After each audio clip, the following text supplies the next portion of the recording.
வணக்கம் நண்பர்களே. இன்று அக்கரைக்கு இக்கரை பச்சை என்ற அழகான கதையை கேட்கலாம். ஒரு அழகான கிராமத்தில் கண்ணன் மற்றும் ரவி என்ற இரண்டு நண்பர்கள் வாழ்ந்தார்கள். இருவரும் விவசாயிகள். கண்ணனுக்கு ஒரு சிறிய நிலம் மட்டுமே இருந்தது. ரவிக்கோ பெரிய நிலம் இருந்தது.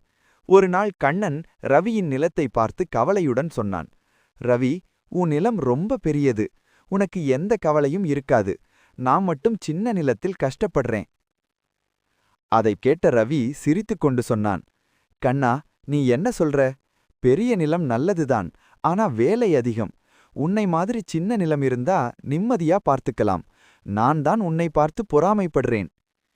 இருவரும் ஒருவரை ஒருவர் பார்த்து சிரித்தார்கள். அப்போது கண்ணன் சொன்னான், நாம் இருவரும் ஒருவரை ஒருவர் பார்த்து ஆசைப்படுகிறோம் போல. ரவி சிரித்துவிட்டு பதில் சொன்னான், ஆம் கண்ணா, அக்கரைக்கு இக்கரை பச்சைதான். நமக்கு கிடைத்ததை மதிச்சுக்கணும்.